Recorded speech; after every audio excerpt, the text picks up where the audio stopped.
Hello నమస్తే welcome to కథా కోకిల YouTube channel. నా మనసుకి బాగా నచ్చినటువంటిది ఈ సంఘటన. The master chef cooking show మనందరికీ తెలిసిందే. చాలా దేశాల్లో జరపబడుతోంది, చాలా సీజన్స్ కూడా జరిగాయి. ఇది ఒక పర్టికులర్ ఎపిసోడ్ గ్రాండ్ ఫినాలేలో చూసిన ఒక సంఘటనని నేను ఇప్పుడు మీకు చెప్పబోతున్నాను. ముగ్గురు final contestants Luke, Jessie, Natasha.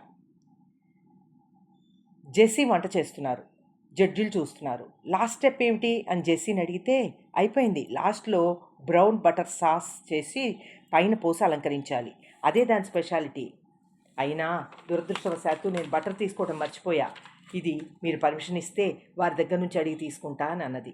న్యాయమూర్తులు ఎలా ముగిస్తావు, ఎవరిస్తారు ఈ టైంలో అన్నారు. జెస్సీ పక్కన ఉన్న నటాషాని చూసి ఒకే ఒక టేబుల్ స్పూన్ బటర్ ఇవ్వండి అని అడిగింది.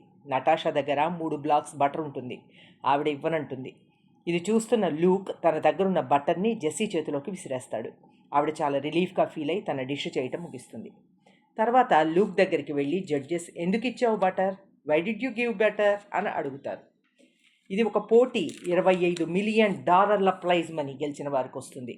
నువ్వు చేసిన ఈ పని వల్ల నువ్వు ప్రైజ్ కోల్పోయే అవకాశం కూడా ఉంది, ఎందుకు ఇలా చేసావు అని అడుగుతాడు. ఇంత చిన్న స్టెప్ వల్ల ఆవిడ గెలుస్తుంది అనుకోను. ఒకవేళ ఆవిడ గెలిచినా నేను ఇంటికి వెళ్ళిపోతాను, అట్లీస్ట్ రేపు నేను నా ముఖాన్ని అద్దంలో ప్రశాంతంగా చూడగలుగుతాను అని చెప్పారు లూక్.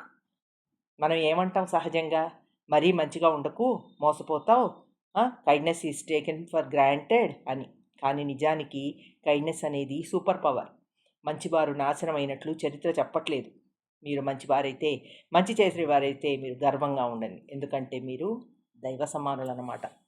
ఈ పాటికి మీకు అర్థమై ఉంటుంది గ్రాండ్ ఫైనల్ విజేత ఎవరో, లూక్ అని నేను వేరే చెప్పాలా.